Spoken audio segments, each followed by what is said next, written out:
Hey everyone, welcome back to the GOYAL SHOW. It's been a while. For those who have been listening, a big thank you. And for those who are new, get ready for something real, relatable, and worth your time. I'm your host Sathu Goyal, and after taking a year's break, I spent a lot of time reflecting on life, growth, and most importantly, what this show meant. Back then, the GOYAL Show was started with a mic, a Zoom call, and a couple of guests with a mission to help people improve, learn, and grow step by step from scratch. But here's the truth, you wanted more. I kept hearing it. We want to see you, we want to be a part of the journey, and just not hear about it. So here we are. Welcome to the new era of the GOYAL Show, now on YouTube. Yes, this is now a video podcast where you'll not only hear but also see the stories, the guests, and be a part of their journey. Whether you are here to get inspired, learn something new, or feel a little less alone in your own journey, this is the space for you.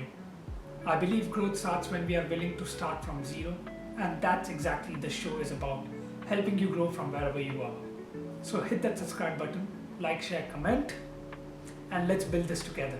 Everything else will fall in place, right? Honestly, there are maybe 35 tools that can help you when you scale. But initially, just think about the next magnitude of zero, right? You are one person. Initially, how do you get 10 interesting people together, right? You don't have to think about how do I get 1,000 people. No, right? Initially, how do I get 10 interesting people together? Once you get there, then how do I get my next zero, right? How do I get the next 100? Once you get there, then you start about the next zero, which is the next 1,000 people, right? So don't think about 1,000 people on day one. It's always a magnitude of zero. Hey everyone, welcome back to the GOYAL Show. Today we have a power-packed episode where we are seeing someone who has built India's most respectful product communities, Suhas Motwani. We spoke about career pivoting, a real talk between big tech versus startups, building communities, and the power of networking. We also saw Suhas's journey from BMS College to the Bay Area. If you're someone looking to build communities or work with communities, build connections, navigating your career, this episode is for you. Let's just jump right in. Hey Suhas, welcome to the GOYAL Show. This is the third season and it took me some time to get you on the show. But yes, thank you so much for coming. How have you been? Thanks so much, Arthur. Lovely to be here. I know we've been chatting about this for a while now. So excited to chat with you and really nice to hear all the things that you've been up to. So yeah, really excited to chat about this for the next 60 minutes. Awesome. So, you know what? In the GOYAL Show, I always start with a few questions. So the first question is being to the audience, right? They would want to know that what has been Suhas's journey? How did Suhas, from being an engineer, reach to someone who's running one of the biggest communities in the world? Go ahead. Interesting question. Yeah, I think we both studied in BMS, so I'll probably start there. Graduated in 2016. Right out of college, to be very honest, I wasn't really sure, okay, hey, this is the direction that I want to, nor did I know anything about communities or product management. So I'll be very honest back then. BMS life was one of the finest moments, I think, that I've enjoyed. I think those 4 years, for anyone who is in college and listening to this, please don't miss out on that. But I think I've probably lived a dual life ever since. Once I graduated, got into consulting again, thanks to some of the seniors who helped me through, jammed with me on what kind of opportunities I should be looking at. And I think I got really lucky. In fact, serendipity and luck both, because I was not really a studious person. But believe it or not, I was the first in my entire batch, not in EC, but my entire batch to get placed, right? So not just me, I think everyone else was also pretty shocked. They're like, okay, what is happening? Because I was not the one to be seen in classrooms, but I think that gives you a lot more confidence that, right, okay, like classrooms isn't about everything, but the overall career development is something that BMS teaches you. And I think for everyone who's in college and listening to this, yes, spend time in classrooms. I'm not saying no, but there's a whole world outside that teaches you a lot more. So spend some time outside and have fun. I think that's the number one thing that I started. Post that, started in consulting. Life took me just 2 years into that. I joined a YC-backed startup, moved into startups, started my product management career from there.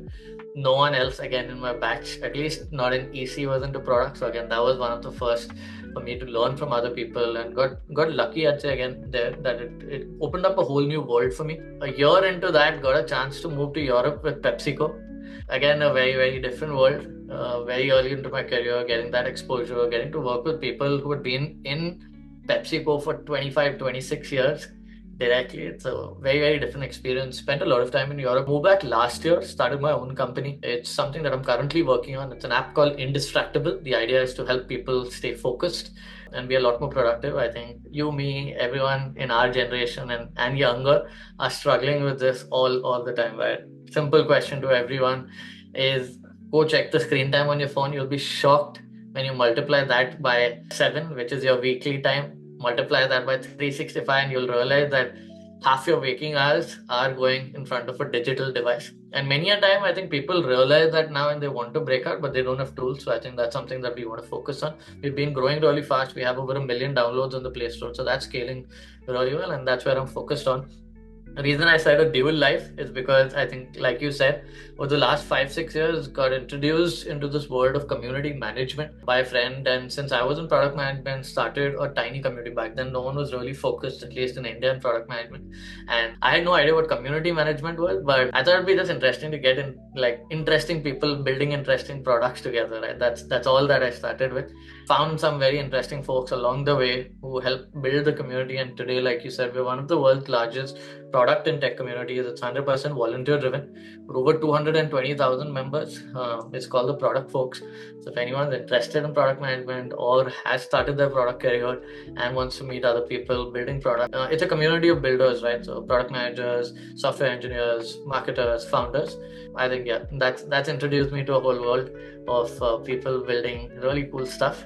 And that's where I'm currently spending some time, right? And at the intersection of building products on one side and building communities on the other. Superb, man. I think your journey, right? I've watched it very closely. I have been there in the product folks community sessions when you had started it out. And when I see the scale, right, that's been huge. And I 100% completely agree that it's very volunteer driven. And the amount of folks, the way you answer to the queries, the amount of people that are coming in to help the community, right? That's way of the league. And the one thing I realized, right? So one of my cousins, he was doing his MBA in product management. He's like, I told him, if you're looking for a job, why don't you join the product folks?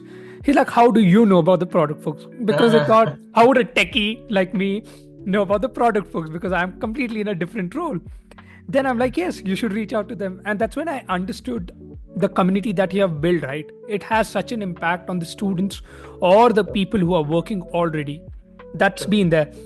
And coming to Indistractable, right?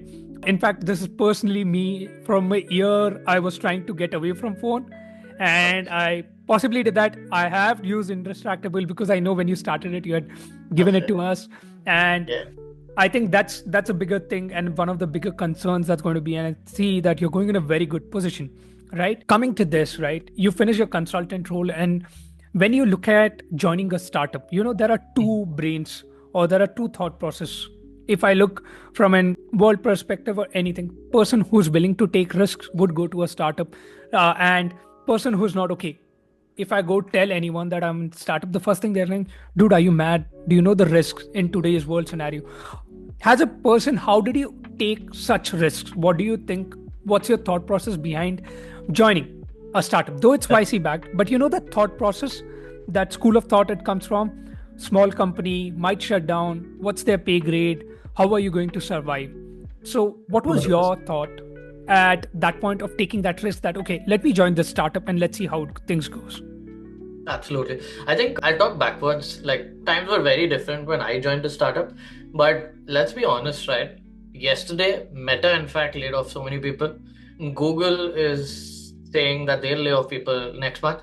So the biggest of biggest companies, which were considered as stable jobs, they are laying off people, right? So let's be honest, right? If you consider startups, like the instability that comes with it, it is honest, right? Whatever said, it is true. But where is stability in today's day and age? If you consider the next 5 years, right? The way our ecosystem is changing, especially if you're working in a tech job, right? That's something that we can talk a little bit more about. I would question your role, right? Like in the next 5 years, what roles are really going to be stable, right? Your Infosys, TCS isn't hiring, right? So services companies are slowing down, or at least hiring less. I wouldn't say revenue is slowing down, but at least are hiring less. A lot of reshuffle going on in traditional tech companies. So I would flip the question back, right? 5 years, 10 years back, I agree. Startups were considered slightly more risky. It's still risky, but I think the equations have changed. I don't think startups are looked anymore from that angle that, okay, hey, this is super risky and big tech is a lot more stable.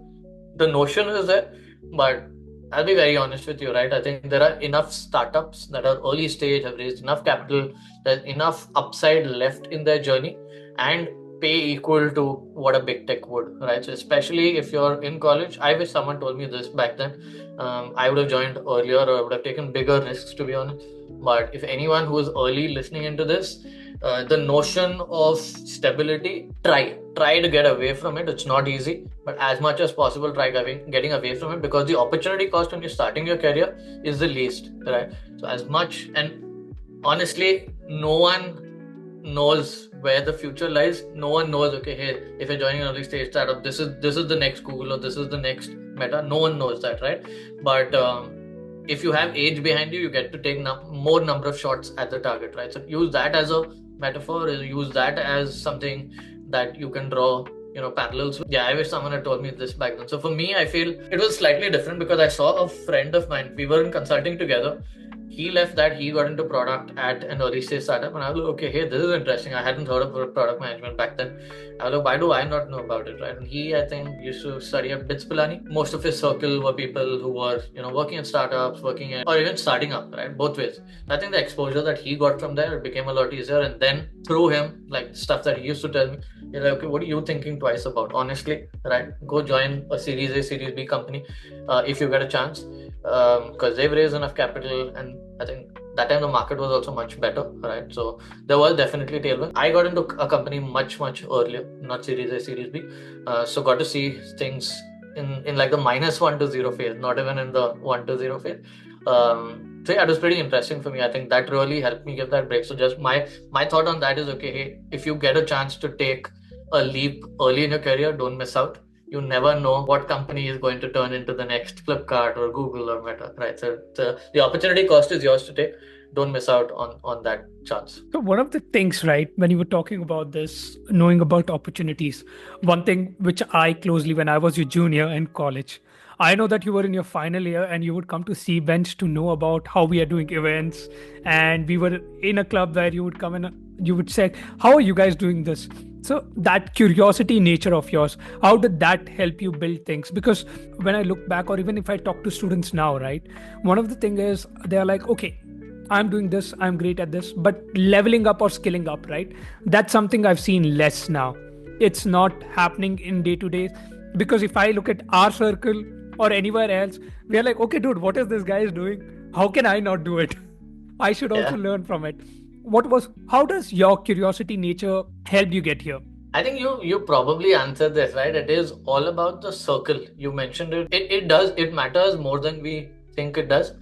Because like, especially through the product folks, I've met people far more accomplished than I am.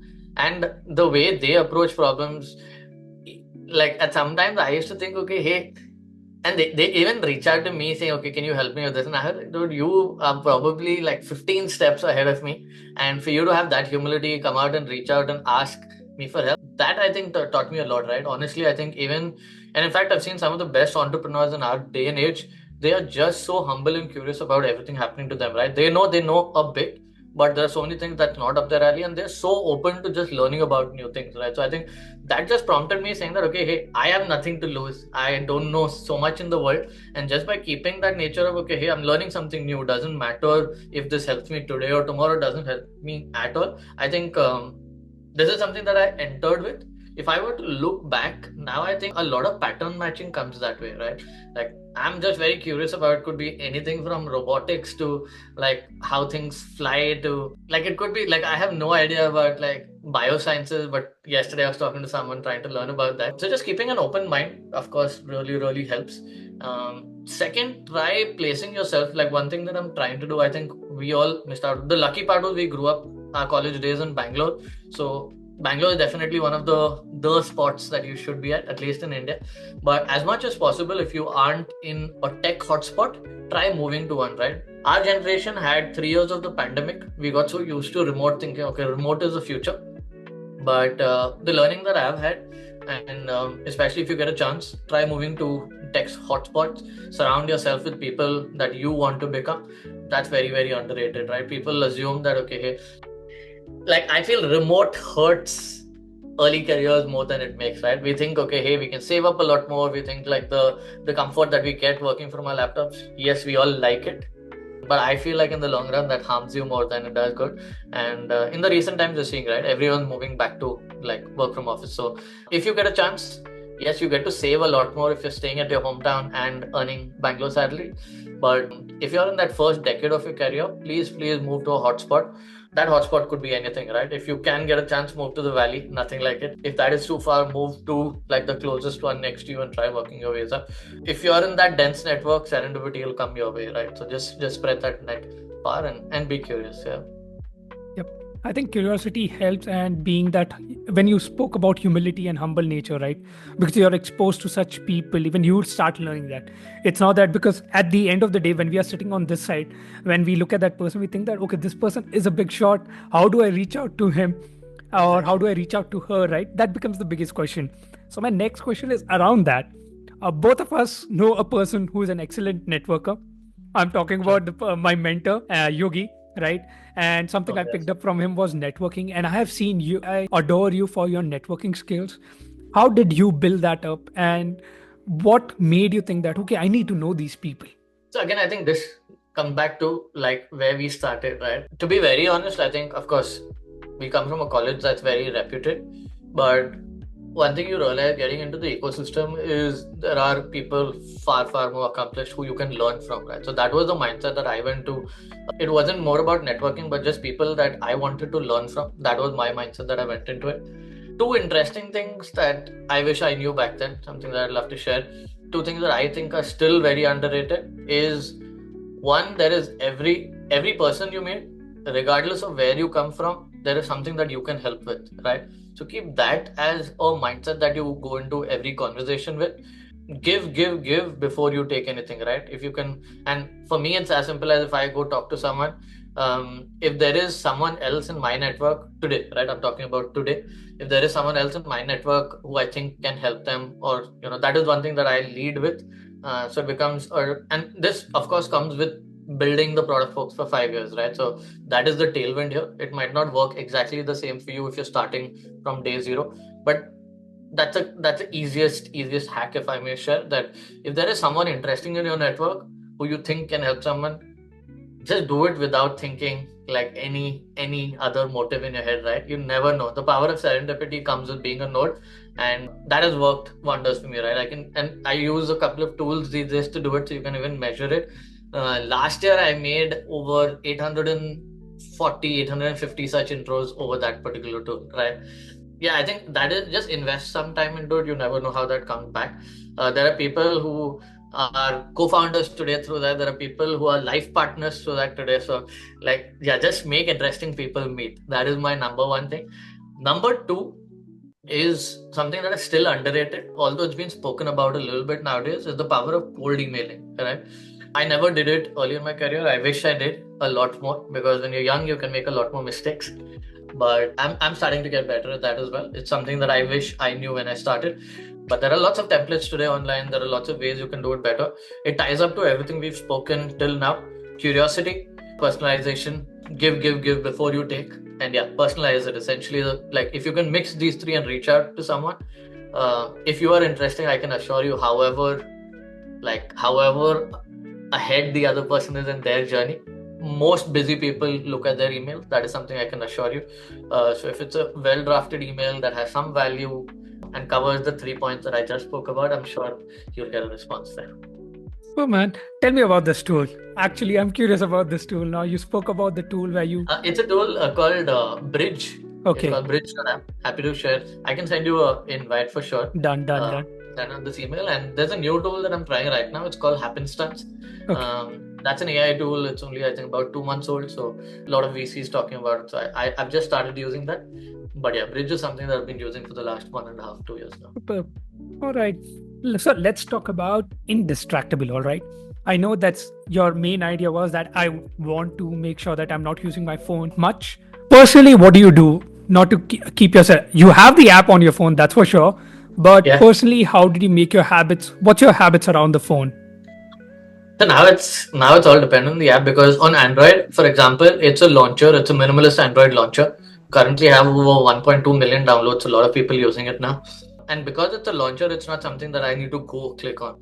The USP is it allows you to keep only 4 apps on your home screen. And the premium, it's a freemium app, so you can download it for free. But if you're on the premium plan, then it allows you to customize a lot more, right? So the idea is, okay, hey, check it out. I think it's pretty cool because I think over time we've tried to build certain features that just helps you get off some of these distracting apps. Don't keep it on your home screen. And if for example Twitter or Instagram is your poison, I think it will take you at least 5 seconds to get to that app. So even if there is an urge over time, because it takes so long to get to that app, I think over time it just helps you go there lesser. We are currently working on the iOS version, should be out in a month from now. But similar features coming there, some interesting features coming out there. The idea is basically saying that, okay, hey, we help you analyze how much time you're spending on these apps, give you the impact of it, and then promise you that at least we'll cut down this time by 40 to 60 minutes every day. Even just small habit changes there, I think you then will be able to invest that 1 hour every day that you get back into something you want to do. It could be, professional growth. It could be just spending an hour extra with my family that I'm not doing today, right? It could be anything. We feel that's our first goal on iOS. So that's the way we're moving towards it. Most of the principles are out there. Like there are lots of books that have written about this. There are enough number of apps also in the market today that are working towards this goal. So I think there was a huge documentary on Netflix as well that came out a couple of years back. So there is an entire movement, I'd say. A lot of people now realizing that cumulatively years of your life are lost when you don't even want you wouldn't even know about it, right? So it's just so enticing. It just hits dopamine, right? All the time you're getting dopamine out of that. But at some point, I think this is leading to a lot more anxiety, a lot more it's connecting people, but at the same time you just are sucked in so badly that it feels like, okay, hey, am I doing the best with my life that I'm currently doing what I'm doing? 100% relate, because even I realized it and I started going down, because if someone had back in the college told me not to use this much, I wouldn't have. Yeah. But now I'm trying to bring it. I brought it down very drastically. But Very again, good. Very whenever I pick up my phone, it's like, okay, what am I doing with my phone? Is Yeah. it for some work or is it for just entertainment? Right? Nice. Very Yeah. nice. That's good. Now, when you were building product folks, right? Can you take me through the entire journey of how did you keep this community sustained, and right? And what were the steps or the step backs you had while making this community successful? Well, that is a long journey, so I'm going to try condensing it as much as possible.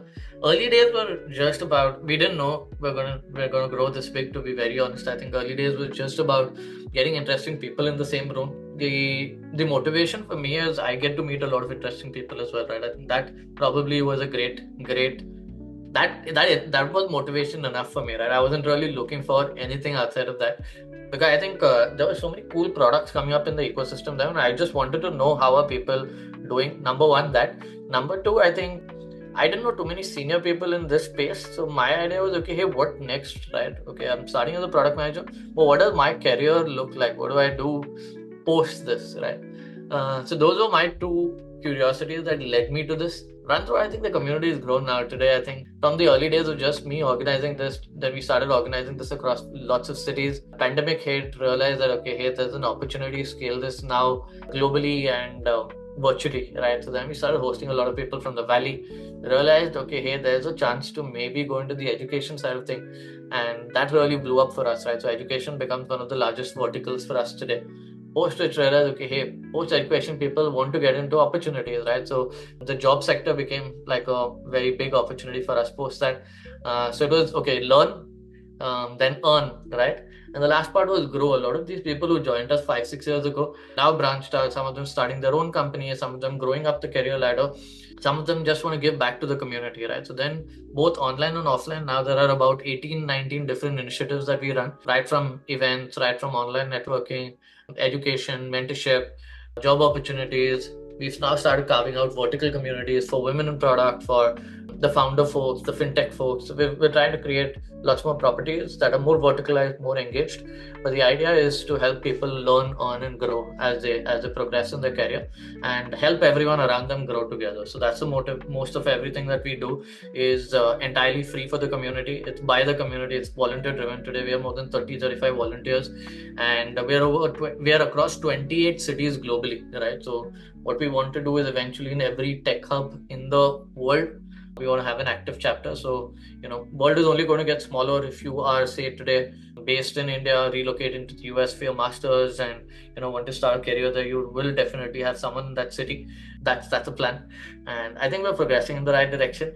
There aren't too many playbooks that we can follow, because there isn't, at least not that I know of native communities that have really scaled from India at the stage that we are. There are some global communities that we're trying to emulate, trying to learn from. But everything from India has its own unique challenges, and hopefully we'll grow through that. But the idea is to build that premier community for tech folks across the globe, starting from India. Super, man, because I see the community culture growing in India a lot now. Yeah. And the first thing is like, if it's community, I need to get Suhas here. So that was one of the I main. really love that. Honestly, you're absolutely right. I think post-pandemic, people really want to go out there, meet more Correct. people, and lots of interesting initiatives coming out. So I'm really excited about that. I talked to so many of them. My only hope is that some of these take the initiative, take the energy to really be at it, sustain through it for a longer period of time, right? We've seen this in the pandemic also. There were so many online communities that 90% of them don't exist today. So I'm just hoping that, and these are very interesting communities that are coming up, right across food communities to people, pickleball communities, for example, that are coming through. So a lot of interesting ones come through. My fingers are only crossed, and I'm hoping some of these survive through the ages. So one of the facts that you miss about product folks is it was non-profit, right? Correct. Yeah. So my question is, when you're building these communities for which are non-profit, right? I have been speaking to one of the founders in the cybersecurity wing, right, who has been running this community, non-profit itself. How do you guys sustain? That's what I want to know. Because when you do events, there's a cost to it. Or when you get in speakers as well, when you were starting up, after a point of time, when you have a name established, it works for you.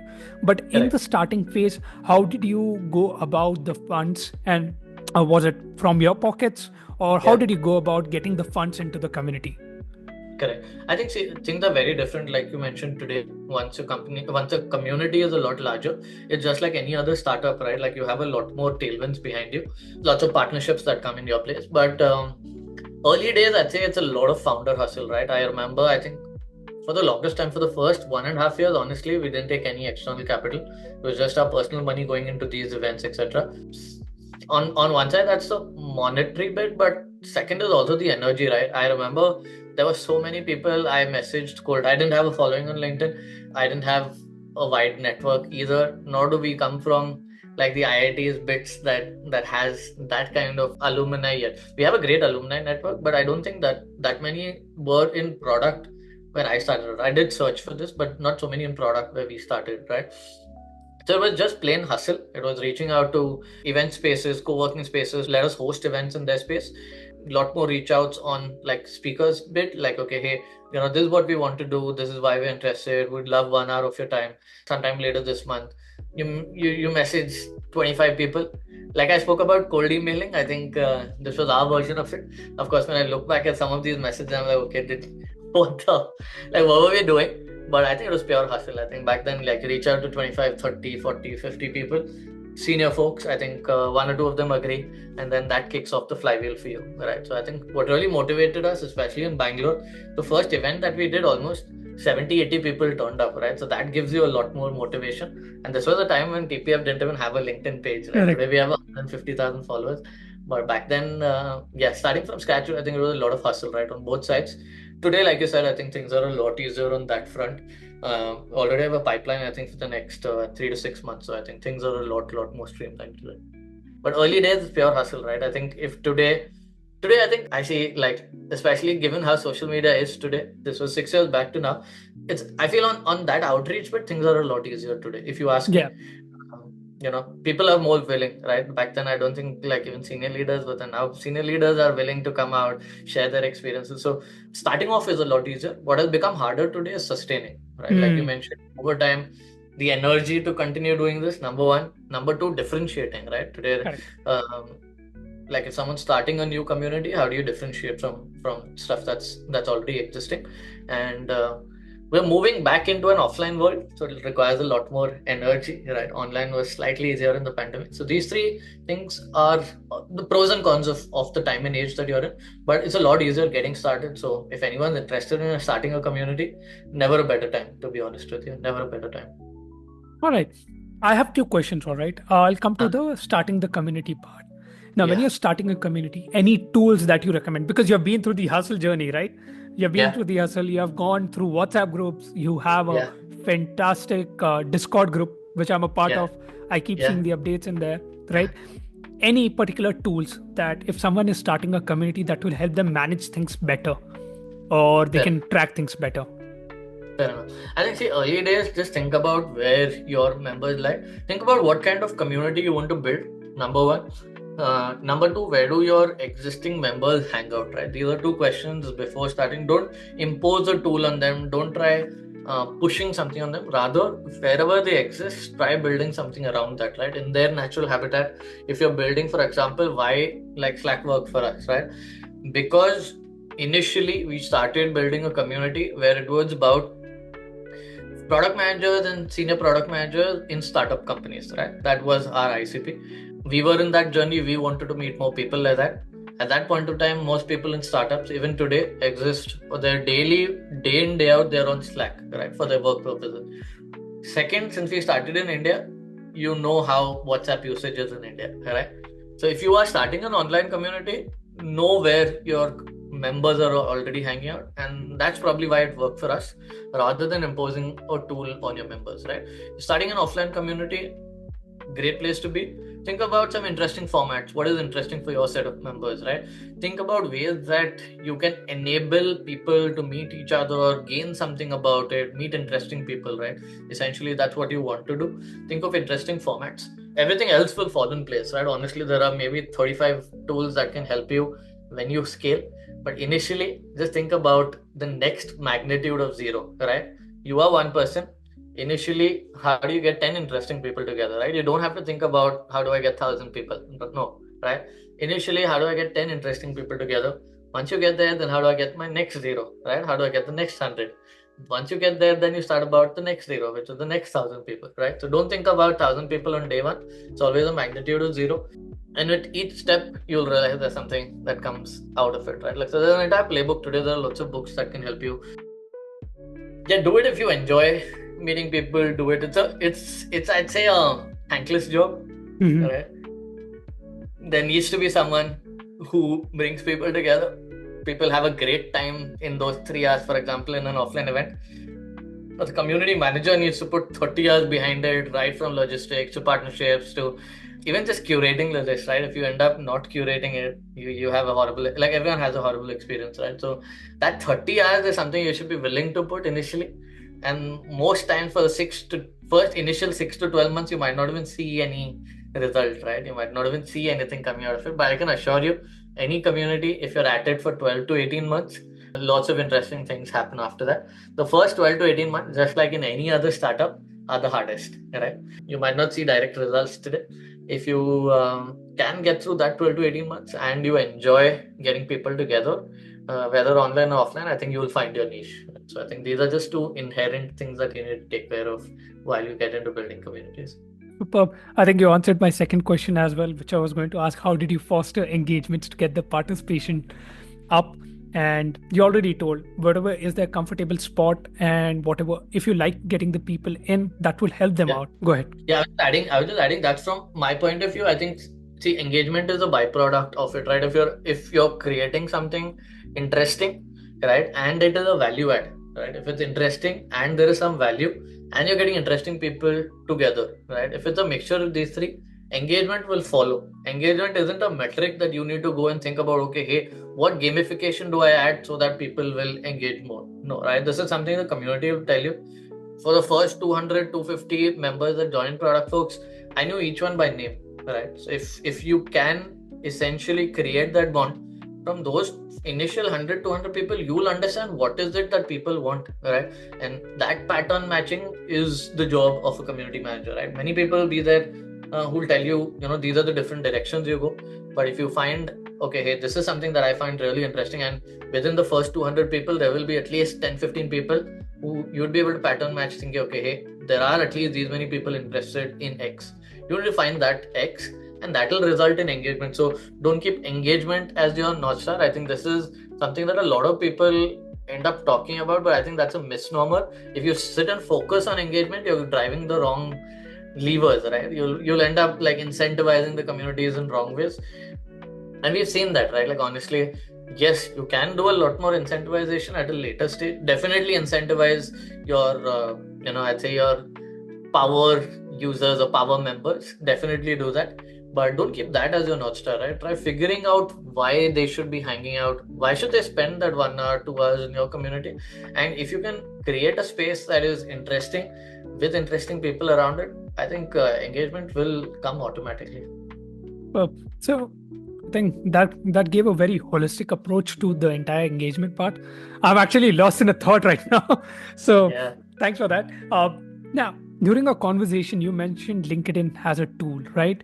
And these days, when you spoke about the senior directors of the companies or anyone in the company, LinkedIn has become a personal branding tool. Can you tell me, in today's era, earlier it was told, okay, LinkedIn is just for jobs, or you can just reach out to people. I remember I used it for cold messaging, and I built my network on LinkedIn. Until Nice. today, I talk to people on LinkedIn, right? Yeah. But now LinkedIn as a tool has grown. The amount of creators that are coming out of LinkedIn, and the amount of personal branding being stressed upon LinkedIn, right?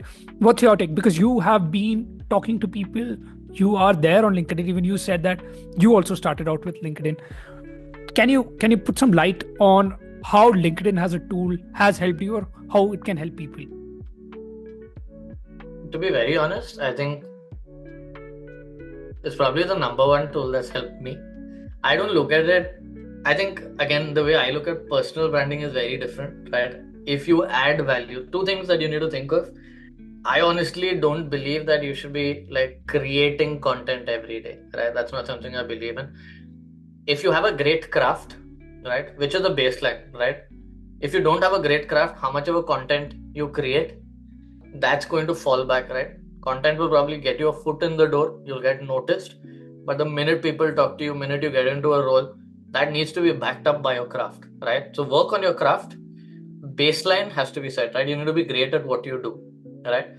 Content as a layer on top of that helps you get noticed, right? So it's something that I stress upon, that okay, hey, what it does, it allows you to cast a wider net and open up to more opportunities, right?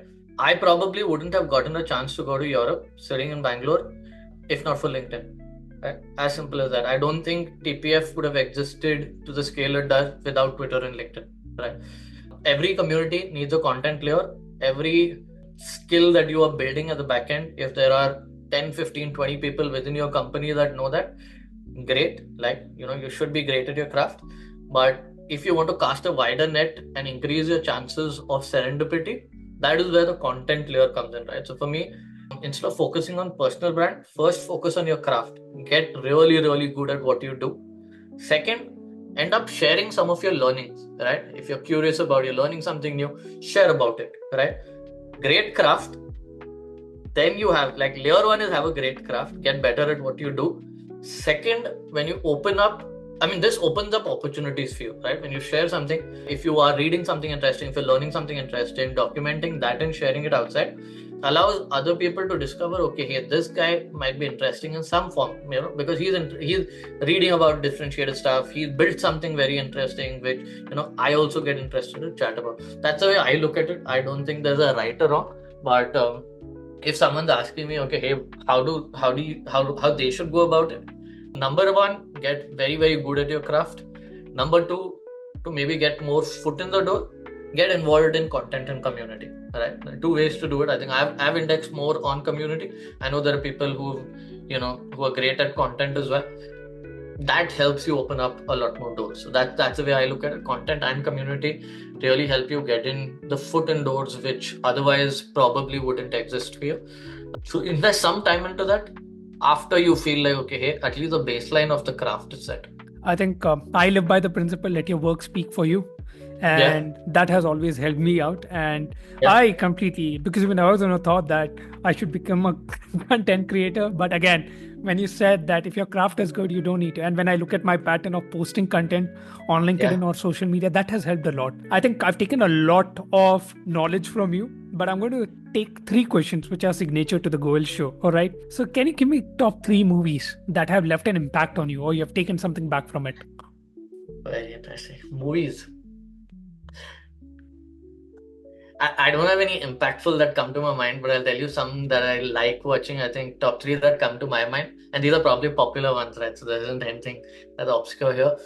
I'll give you Interstellar was something that I liked watching. Shawshank Redemption, that's been my favorite. I think that's something that I've gone back and watched a couple of times. And I'm a Shah Rukh Khan fan, so I think Raees is something that came to my mind when you asked me about that. So these are top three that I've enjoyed over the years. Super, man. Now, if I give you a time machine and I set the time to your 20 when you were 20 years old, what's that Yeah, one piece of advice that you would like to, or one change? I'll give you that chance. yeah, You can either give an yeah, advice or you can yeah, change something there. What would you do? yeah. The number one thing, if you ask me, if I were to go back and be 20, is definitely invest more time into learning some of these skills early on, number one. And number two, take bigger bets, right? Like I think most of us go down the traditional path. Of course, there's something only in the retro, but I wish someone had just told me that. And this is something a math will tell you, right? I looked at it when I was looking for my first job, for example. We were 22 at that, right? I placed more importance in, okay, hey, what is that one role that will pay me the most when I get out of college, right? And I don't think it's a wrong way to look at it back then, but if someone had just told me whatever you earn in like an entire year when you are 22, you'll earn that in a month when you're 32, right? Like in all honesty, we and there are so many like advices you used to get that save this much, go invest this much, start your SIPs when you're right, when you get like all of that is great, right? I'm not saying no to that. See, one thing you learn is everything that you invest, the habits are something that you need to build, but capital gets built or the investment returns get built when you have enough capital to invest in the market, right? If you invest and do the math, people think, okay, hey, SIPs, etc. is great. No doubt about it. The habit of building that, saving and investing, that is something that you need to build. But saving 10,000 rupees a month and investing that into SIP, a lakh a year, whatever compounded return you do, right? All those calculators, right, look great on paper, but unless you have, so initial years, my only advice, and I'm probably nowhere close to giving this advice, but something that I think I want to share with the younger me is that there is a certain age where you should start doing that saving and investing. But in my opinion, that's not 22, right? At 22, invest, right? Invest in experiences, invest in, invest in yourself, right? If you can, instead of like spending your time and optimizing which credit card to get or which SIP to go for, or do your basics, right? Invest in the index fund, invest in, unless your passion lies in, okay, hey, I'm very interested in the financial markets, right? I'm talking for the rest 90% of it. Invest in increasing that income, whether it's a job, whether it's like doing anything, because if the more disposable income you have at some point of time, right, whatever their age might be, it's a later age, it's not 22 in my opinion. uh, that much time and effort, try increasing the income that comes into your pocket, number one, and invest it, a little bit of it, sure, invest it into market, but please remove out some capital instead of squeezing yourself. Remove out some of that capital, invest in experiences, cliche, but travel, like that really opens up doors. Pick up a hobby, invest in a hobby, right? Life is so much outside of that. Invest in yourself. Like I think people talk about it, but hardly anyone does it, right? Invest in yourself. In general, if you can learn a skill that can multiply your income, right? If you can double your income in 3 years, no stock market is going to give you that return, right? No one is giving you that return, right? So try to maximize some of that rather than like, okay, hey, like getting that 7-8% return early in your career. That would just be something that I wish someone told me back then, because I remember I over-indexed on those things. Every other skill, like just like everything else, right? Capital markets is also compounding, but each investment in yourself is also, it is rewarding, right? It could be spending that $1,000 for a fancy date, right? Go meet people, right? Go improve your social skills, be comfortable around people, right? As engineers, I've seen so many people struggle with that, and it's just because no one tells them, right? So many people think that is normal. Honestly, that's not normal. Like, yes, intellectual, like in colleges we're taught to be like smart and, right, become better academically, but soft skills is something that is equally important in your careers, right? So remove that extra 1,000 to 2,000 rupees every week. Go, like, open Luma, open meetup.com, go meet people, go to Lalbagh, Kavanbagh, meet. I'm just saying, like, invest in experiences outside of that, right? I feel like very few people, at least in my circle, did that, and I hope like people just take a backpacking trip, right? It can be just India, it could be anywhere. Like, just invest in yourself outside of how do you maximize those like squeezed returns. Very true. My last question to you: what's that one piece of advice or principle that you follow?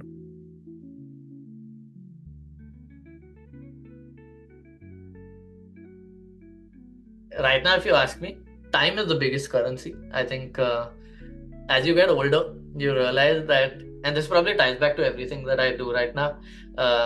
Why Indistractable, helping people win back that 1 hour every day, right? Imagine if you had 25 hours instead of 24. It could be just to relax and have fun, right? Just put that 1 hour extra.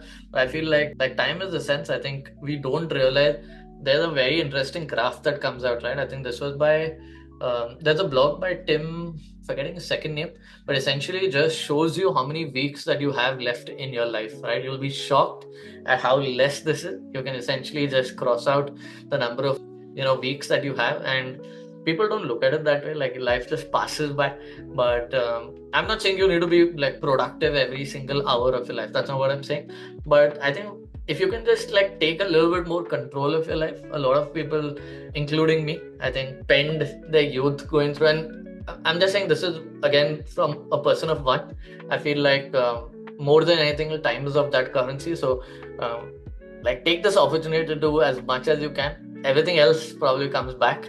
If you've lost like every single dollar that you have, you can earn that back, right?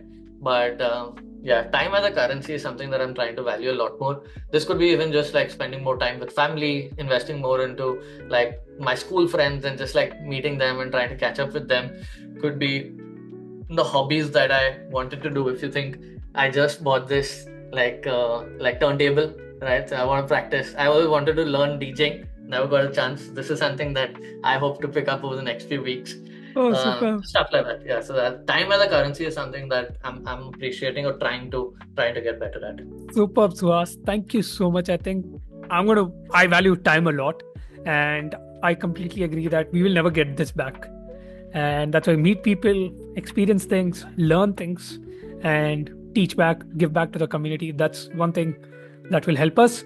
Thank you so much for taking our time. I know we have been rescheduling a lot, but you're sitting there in the States and I'm here in Bangalore. So yes, thank you a lot. Thanks a lot for doing this. Not at all. Thanks so much, Sathik. I think you summed it up really well, and it was awesome chatting with you. Yeah, it just brought back a lot more memories, and I wish you all the best as well.